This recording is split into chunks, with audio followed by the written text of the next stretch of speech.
Hello everyone, Champaran study point पे एक बार आपका फिर स्वागत है। हम पढ़ रहे हैं अफ्रीका महाद्वीप को। अफ्रीका महाद्वीप के अंतर्गत आज हम पढ़ेंगे अफ्रीका की नदियों को। तो आइए देखते हैं कुछ 5-6 नदियां प्रमुख हैं जो अफ्रीका में, उनकी विशेषता क्या है और वो किस लिए विशेष रूप से जानी जाती हैं। तो सबसे पहली नदी हम देखेंगे नील नदी को। अफ्रीका की सबसे बड़ी नदी, अफ्रीका की ही नहीं पूरे विश्व की सबसे लंबी नदी, जिसकी लंबाई 6,650 किलोमीटर है। ये अफ्रीका की ही नहीं विश्व की सबसे लंबी नदी है नील नदी। देखिए ये है नील नदी। ये एक चापाकार डेल्टा का निर्माण करती है।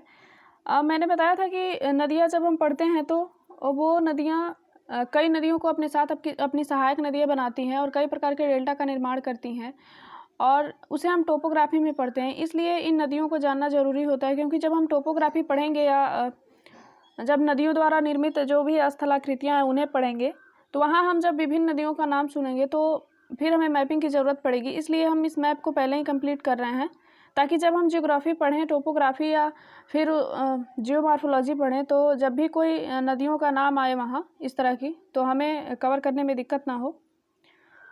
तो आइए देखते हैं नील नदी के बारे में। देखते हैं ये कहाँ से निकलती है, कहाँ जाती है, किस तरह के डेल्टा का निर्माण, कैसे डेल्टा का निर्माण करती है, और इसका जो अफवाह तंत्र होता है वो किस तरह का होता है और कहाँ जाकर ये ख़त्म होती हैं।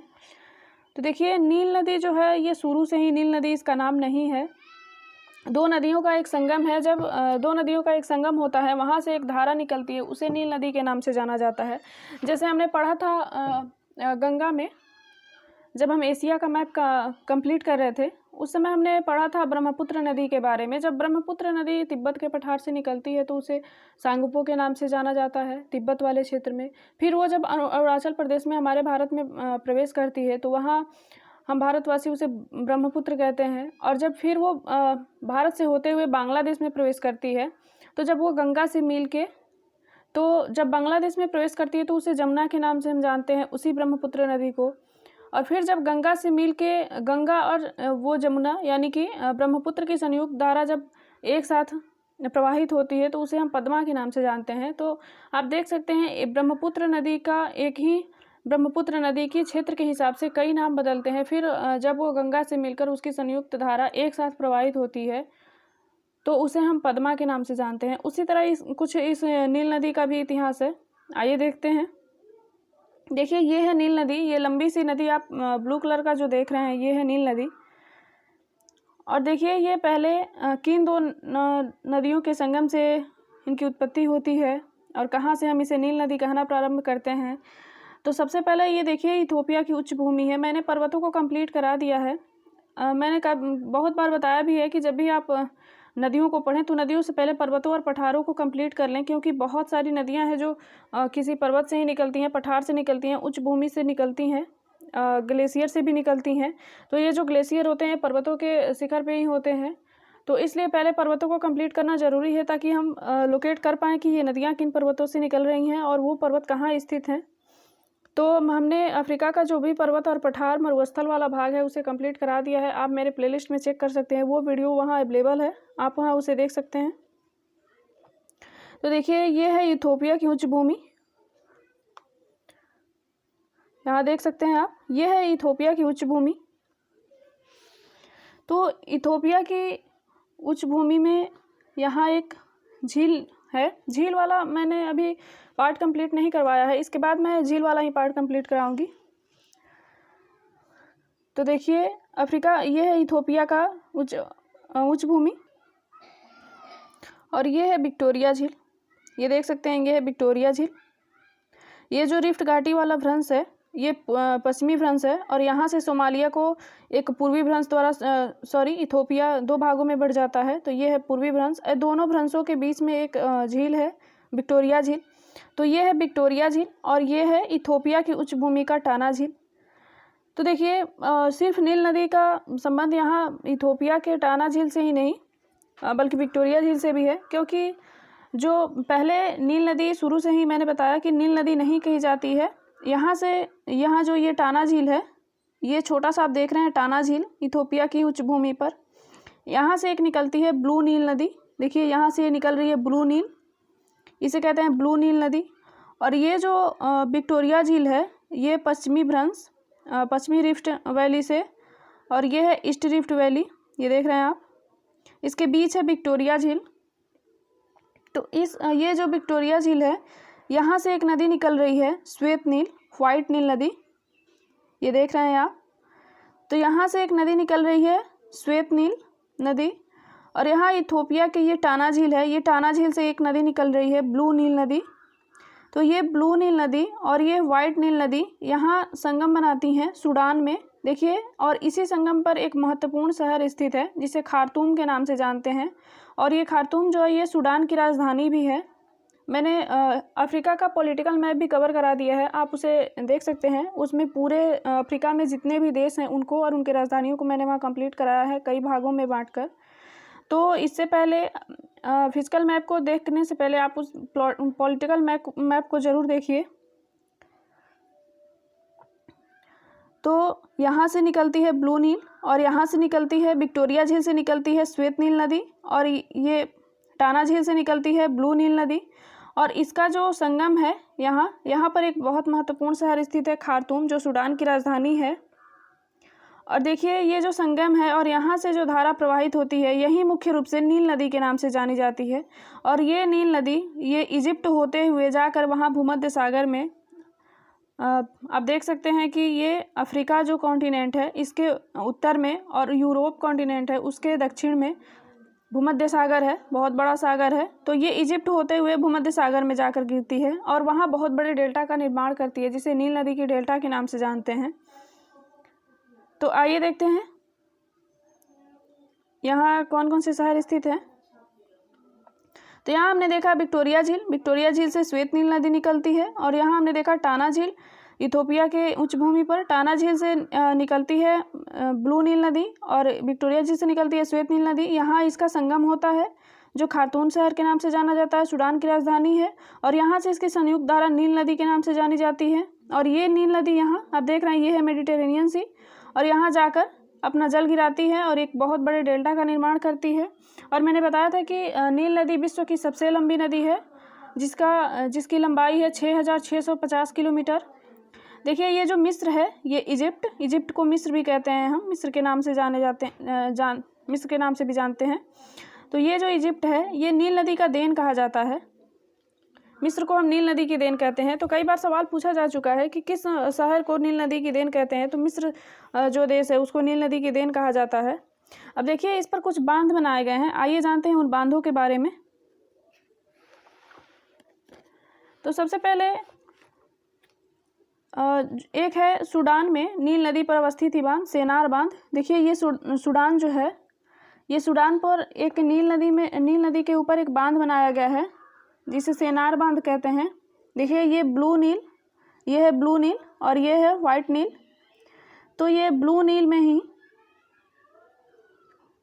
जब ये संगम हो रहा है ब्लू नील और वाइट नील का, उसके पहले ही सिर्फ ब्लू नील पर, नील नदी पर नहीं, ये नील नदी यहाँ से कही जाती है। तो यहाँ ब्लू नील पर सेनार का बांध है जो सूडान में है। और एक बांध बनाया गया है आसवान बांध, देखिए ये मिस्र में है, यहाँ है आसवान बांध। और आप देख रहे हैं कि नील नदी जब प्रवाहित हो रही है तो मिस्र और सूडान के ये सीमा जो है यहाँ पे एक बहुत बड़े झील का निर्माण कर रही है। देखिए एक बहुत बड़े झील का निर्माण कर रही है, ये नासिर की झील है। झील वाले चैप्टर में हम इसे कवर करेंगे, आप यहाँ परेशान मत होइए। बस देखिए कि ये नदी यहाँ एक झील का निर्माण कर रही है, बहुत लंबी झील का, जो सूडान और इजिप्ट की सीमा पर है। इसे नासिर झील कहते हैं। देखिए ये है नासिर झील वाइट कलर का। तो नासिर झील जहाँ ख़त्म हो रही है यहाँ एक बांध है, ये आसवान बांध के नाम से जाना जाता है। तो इजिप्ट में हमने देखा एक बांध को जिसे आसवान बांध के नाम से जानते हैं, ये नासिर झील जहाँ समाप्त होती है। और यहाँ हमने देखा ब्लू नील पर एक बांध को जिसे सेनार डैम यानी कि सेनार के बांध के नाम से जानते हैं। तो वैसे हमने देखा नील नदी को। अब देखिए नील नदी जो अपना जल गिरा रही है भूमध्य सागर में गिरा रही है और यहाँ बहुत बड़े डेल्टा का निर्माण करती है, नील नदी की डेल्टा। और देखिए जब ये नील नदी यहाँ जो डेल्टा का निर्माण करती है, डेल्टा भी कई प्रकार के होते हैं, हम उसे फिजिकल ज्योग्राफी में पढ़ेंगे तो यहाँ जो डेल्टा का निर्माण हो रहा है वो चापाकार डेल्टा का निर्माण हो रहा है। आइए देखते हैं फिर, यहाँ एक नदी है, ये जो नाइजीरिया है, आइए देखते हैं ये कांगो नदी को, क्योंकि ये नील नदी के बाद ये अफ्रीका की दूसरी सबसे लंबी नदी है। नील नदी तो पूरे विश्व की सबसे लंबी नदी है, लेकिन अफ्रीका की दूसरी लंबी नदी ये है कांगो नदी। हमने पिछले वीडियो में ही बताया था कि कांगो नदी विषुवत रेखा को 2 बार काटती है। देखिए आप यहाँ, ये है विषुवत रेखा और ये है कांगो नदी। देखिए नील नदी की तरह ही इसका भी कुछ इतिहास है। ये भी शुरू से कांगो नदी के नाम से नहीं जानी जाती है। कांगो नदी के एक और नाम से जानते हैं कांगो नदी को, जायरे नदी के नाम से। ये देख रहे हैं, ये जो पार्ट है, ये जो देश है, ये डेमोक्रेटिक रिपब्लिक ऑफ कांगो है और ये सिंपल कांगो देश है। ये है कांगो देश और ये है democratic Republic of the Congo. और देख रहे हैं कैसे पूरे democratic Republic of the Congo में कैसे ये नदियां अपना पूरा प्रवाह क्षेत्र अफवाह बेसिन को लिए हुए हैं। ये पूरा इसका अफवाह क्षेत्र है जो पूरे डेमोक्रेटिक रिपब्लिक ऑफ कांगो में फैला हुआ है। तो देखिए 2 नदियों के संगम से इसका भी निर्माण होता है। एक यहाँ आप देख सकते हैं, ये कांगो से ही, रिपब्लिक ऑफ कांगो से ही एक नदी निकल रही है, एक पठारी क्षेत्र से ये नदी निकल रही है जिसका नाम है लुआलाबा नदी। आप अपने एटलस में भी देखिए, ये है लुआलाबा। और एक ये लंबी नदी निकल रही है जिसे लुआपूला कहते हैं। और देखिए यहाँ इसका संगम हो रहा है, यहीं से इसका नाम आता है कांगो नदी। तो जो ये संगम यहाँ हो रहा है, यहाँ से इसकी संयुक्त धारा जो प्रवाहित हो रही है, तो यहाँ से इसका नाम हो जाता है कांगो नदी। और कांगो नदी अपना जल यहाँ अटलांटिक महासागर में गिरा रही हैं। तो आइए जानते हैं कांगो नदी के बारे में। पहला फैक्ट तो हमने नोट किया कि ये विषुवत रेखा को 2 बार काटती है और ये अफ्रीका की दूसरी सबसे बड़ी नदी है। और देखिए जो अफवाह बेसिन के हिसाब से इसे देखें, अफवाह बेसिन के अंतर्गत, तो ये अफ्रीका की सबसे बड़ी अफवाह बेसिन वाली नदी है। देख सकते हैं, मैंने पहले ही बताया आपको, ये जो democratic Republic of the Congo है, ये पूरा कांगो में इसका अफवाह बेसिन फैला हुआ है। तो अफ्रीका की सबसे बड़ी अफवाह बेसिन वाली नदी है। तो अफवाह बेसिन की दृष्टि से देखें तो ये अफ्रीका की सबसे बड़ी नदी है। और देखिए इस नदी के जायरे, ये जो कांगो और जायरे नदी है, इसकी एक सहायक नदी है कसाई नदी। ये देखिए, ये है कसाई नदी, ये है कसाई नदी जो इसकी सहायक नदी है।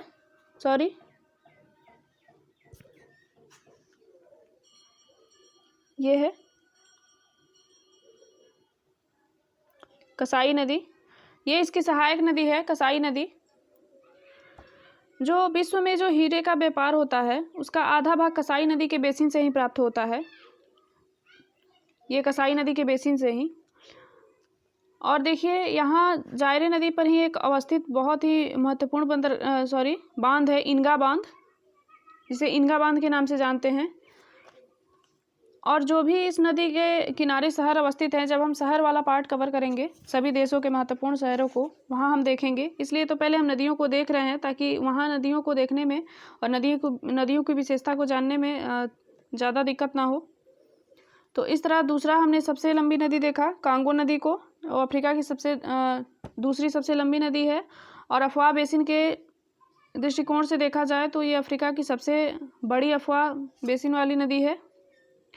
अब आइए देखते हैं तीसरी सबसे बड़ी नदी, जो ये नाइजर नदी के नाम से जानी जाती है। एक फैक्ट्स और है इस कांगो नदी के बारे में। देखिए ये कांगो नदी, ये जो है ये डेमोक्रेटिक रिपब्लिक ऑफ कांगो है, ये पूरा अफवाह बेसिन जो इसका है। और देखिए ये कैसे कांगो, जो कांगो देश है, सिंपल कांगो, ये कांगो देश है और ये है democratic Republic of the Congo. ये दोनों की सीमा बनाते हुए ये प्राकृतिक सीमा बना रही है। ये नदी, ये दोनों की प्राकृतिक सीमा बनाते हुए ये जाकर अटलांटिक महासागर में मिल रही है। तो एक फैक्ट इसके बारे में आप ये भी नोट कर लीजिए कि ये जो कांगो नदी है वो democratic Republic of the Congo और कांगो देश की प्राकृतिक सीमा बना रही है। अब आइए देखते हैं नाइजर नदी के बारे में। देखिए नाइजर नदी, ये सियरा लियोन है, देखिए यहाँ एक देश है सियरा लियोन, देखिए ये है सियरा लियोन और ये है लाइबेरिया। छोटे छोटे देश हैं जो समुद्र के किनारे अवस्थित हैं। तो ये सियरा लियोन से निकलकर, देखिए ये नाइजर नदी जो है ये सियरा लियोन से निकलकर, देखिए ये सियरा लियोन से निकलकर गिनी, ये है गिनी देश, ये है सियरा लियोन, ये है गिनी देश, और देखिए ये है माली, ये है नाइजर, ये है नाइजीरिया देश। तो देखिए ये 5 देशों से होकर गुजर रही है। आप देख रहे हैं ये जो ब्लू कलर का देख रहे हैं यही है नाइजर नदी। तो देखिए ये पहले सियरा लियोन से निकल रही है, सियरा लियोन में इसका उद्गम हो रहा है, सियरा लियोन से। और ये देखिए ये गिनी होते हुए ये है माली, देखिए ये है माली, माली के बाद ये है नाइजर। यहाँ देखिएगा ये है बर्किना फासो, लेकिन ये बर्किना फासो से होकर नहीं जा रही है, बर्किना फासो की सीमा यहाँ है। ये माली के बाद नाइजर में प्रवेश कर रही है और नाइजर के बाद ये सीधे नाइजीरिया में प्रवेश कर रही है। देखिए ये है नाइजर और ये है बेनिन, ये नाइजर और नाइजीरिया में प्रवेश कर रही है। लेकिन ये बेनिन जो है इसकी सीमा इससे नहीं, देखिए ये बेनिन की सीमा है, बेनिन देश की, तो ये बेनिन में प्रवेश नहीं कर रही है। यहाँ बहुत ही बारीकी से देखिएगा आप, यहाँ ये नदी बेनिन में प्रवेश नहीं कर रही है, ये बेनिन के सीमा से होकर सीमा को टच करते हुए जा रही है। तो देखिए एक तरह से ये नदी बेनिन और ये नाइजीरिया की सीमा भी बना रही है, नाइजर नदी। और ये अफ्रीका की तीसरी सबसे बड़ी नदी है जिसकी लंबाई 4185 किलोमीटर है। और यहाँ एक डेल्टा का निर्माण भी कर रही है ये नाइजर नदी। तो इस तरह हमने देखा नाइजर नदी सबसे पहले सियरा लियोन से निकलती है, गिनी होते हुए, ये माली होते हुए, ये है नाइजर होते हुए ये बेनिन और नाइजीरिया की सीमा बनाते हुए यहाँ अटलांटिक महासागर में गिरकर एक डेल्टा का निर्माण करती है। तो इस तरह हमने देखा अफ्रीका की सबसे बड़ी नदियों में 3 नंबर की नदी नाइजर नदी को। अब आइए देखते हैं एक ज़ैम्बेजी नदी। देखिए ये है ज़ैम्बेजी नदी, उस मैप में बहुत ही फ्रेश नहीं दिख रहा था ज़ैम्बेजी नदी, तो इसलिए मैंने इस मैप का प्रयोग किया है। देखिए ये है कटंगा का पठार, यहाँ लिखा भी है कटंगा प्लेटू, ये है कटंगा का पठार, यहाँ से आ रही है ये ज़ैम्बेजी नदी, यहाँ देख सकते हैं ये लिखा है ज़ैम्बेजी नदी। तो ये ज़ैम्बेजी नदी ये कटंगा के पठार से निकल रही है। और देखिए यहाँ ज़ैम्बेजी नदी पर एक बहुत ही महत्वपूर्ण जलप्रपात है, विश्व के बहुत बड़े जलप्रपातों में एक जलप्रपात इसका भी नाम आता है, ये है विक्टोरिया फॉल्स। आपने सुना होगा विक्टोरिया जलप्रपात। और देखिए ये है एक बहुत बड़ी झील करीबा झील, और एक करीबा झील जहाँ ख़त्म हो रहा है वहाँ एक डैम है करीबा का बांध, ये करीबा डैम, करीबा बांध। तो देखिए इस ज़ैम्बेजी नदी पर तो पहले ये कटंगा के पठार से निकल रही है, यहाँ है कटंगा का पठार, यहाँ कटंगा के पठार से निकल रही है। और यहाँ विश्व के बड़े बड़े जलप्रपातों में एक जलप्रपात विक्टोरिया जलप्रपात का निर्माण कर रही है। और फिर यहाँ इसी नदी में ये झील निर्मित है करीबा झील, और जहाँ करीबा झील समाप्त हो रही है वहीं पे है करीबा डैम यानी करीबा का बांध। और जब ये नदी यहाँ मोजाम्बिक में प्रवेश कर रही है, देखिए यहाँ मोजाम्बिक में, तो यहाँ देखिए कुरोबा बसा, ये कुरोबा बसा यहाँ डैम बनाया गया है मोजाम्बिक में। तो इस तरह हमने देखा ज़ैम्बेजी नदी को। और देखिए ये जाम्बिया और मोजाम्बिक की सीमा भी बना रही है, ये है यहाँ जाम्बिया है और यहाँ है जिम्बाब्वे और मोजाम्बिक इधर है। तो यहाँ जो है जाम्बिया और यहाँ है जिम्बाब्वे, इसकी प्राकृतिक सीमा पर प्रवाहित होते हुए ये नदी यहाँ हिंद महासागर में अपना लास्ट जल गिरा रही है। तो देखिए यहाँ है जाम्बिया और यहाँ है जिम्बाब्वे, और ये ज़ैम्बेजी नदी जाम्बिया और जिम्बाब्वे की प्राकृतिक सीमा बनाते हुए अपना जल हिंद महासागर में गिरा रही है। तो इस तरह देखा हमने ज़ैम्बेजी नदी को। अब हम देखेंगे एक लिम्पोपो नदी।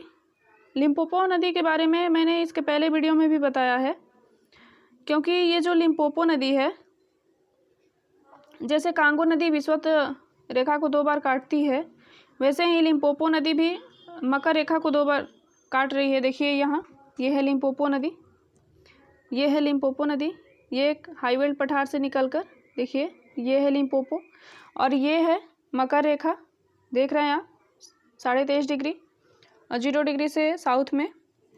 तो ये मकर रेखा को, ये है लिम्पोपो नदी 2 बार काट रही है, और ये अपना जल ये भी हिंद महासागर में ही गिरा रही है अपना जल।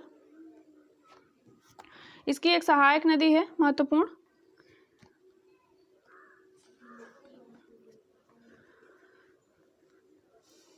देखिए ये यहाँ जो है ये लिम्पोपो नदी, ये सिर्फ मकर रेखा को ही नहीं मकर रेखा को तो काट ही रही है।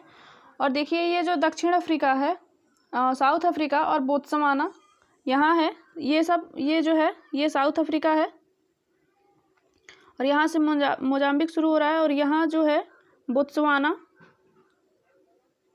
सॉरी ये जो लिम्पोपो नदी है ये साउथ अफ्रीका और यहाँ है बोत्सवाना, ये दोनों के सीमा पर प्रवाहित हो रही है, और ये अपना जल हिंद महासागर में गिरा रही है। और फिर हम देखेंगे ऑरेंज नदी को।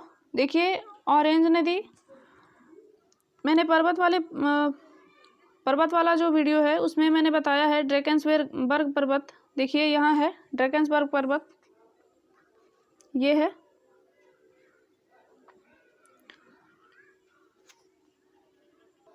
तो ये नदी देखिए ड्रैकेंसबर्ग पर्वत है जो है, यहाँ ड्रैकेंसबर्ग पर्वत, यहाँ से ये निकल रही है, और देखिए ये अपना जल अटलांटिक महासागर में गिरा रही है। तो देखिए यहाँ आपने लिम्पोपो नदी को देखा जो पश्चिम से पूरब की तरफ जा रही थी, लेकिन ये नदी ये पूरब से पश्चिम की तरफ जा रही है। ऑरेंज नदी ये निकल रही है ड्रैकेंसबर्ग पर्वत से। और देखिए यहाँ एक बहुत ही महत्वपूर्ण जल प्रपात पाया जाता है, इसका नाम है अगूरे बीज, यहाँ देख रहे हैं आप अगूरे बीज। इसकी एक महत्वपूर्ण सहायक नदी है जिसे वाल के नाम से जानते हैं, देखिए ये है वाल, इसकी महत्वपूर्ण सहायक नदी, और ये ड्रैकेंसबर्ग पर्वत से निकलकर ये अटलांटिक महासागर में अपना जल गिरा रही है। नामीबिया डेजर्ट को पार करते हुए ये है नामीबिया का मरुस्थल वाले चैप्टर में मैंने इसको भी कवर कर दिया है। और देखिए ये साउथ अफ्रीका है, ये है साउथ अफ्रीका, और यहाँ जो एक देश है जिसका नाम है नामीबिया, यहाँ नामीबिया है। तो साउथ अफ्रीका और नामीबिया के सीमा पर प्रवाहित होते हुए ये अटलांटिक सागर में अपना जल गिरा रही है, तो इसलिए ये नामीबिया और साउथ अफ्रीका की सीमा भी, प्राकृतिक सीमा भी बना रही है। तो अफ्रीका के मैप में हमने बहुत नदी, मतलब टोटल तो हमने 6 नदियों को पढ़ा, जिसमें कौन कौन सी नदियों को हमने ऐसा देखा जो 2 देशों की प्राकृतिक सीमा बना रही थी। उन नदियों का आप लिस्ट बनाएं, तभी आप फैक्ट्स तैयार कर पाएंगे, क्योंकि वहाँ हमने देखा था नाइजर नदी, वो भी 2 देशों की सीमा पर प्रवाहित होते हुए जाकर अटलांटिक महासागर में गिर रही थी। और ये जो ऑरेंज नदी है ये भी 2 देशों की सीमा बना रही है, और लिम्पोपो नदी है वो भी 2 देशों की सीमा बना रही है। लिम्पोपो नदी एक बहुत ही महत्वपूर्ण अक्षांश को भी काट रही है, और कांगो नदी भी एक बहुत महत्वपूर्ण अक्षांश को काट रही है। तो इन सभी फैक्ट्स को आप नोट करें, क्योंकि इसी फैक्ट से सवाल पूछे जाते हैं। इसके बाद वाले वीडियो में हम कवर करेंगे जो भी अफ्रीका महाद्वीप के जितने भी झील हैं, इसमें झील भी बहुत ज़्यादा मात्रा में पाए जाते हैं, तो जो भी झील हैं उसे हम एक वीडियो में कवर करेंगे। तो ऐसे ही सभी वीडियोज़ को पाने के लिए चंपारण स्टडी पॉइंट को सब्सक्राइब करें, बेल आइकन को प्रेस करें ताकि हर वीडियो का नोटिफिकेशन आप तक पहुँचे। धन्यवाद।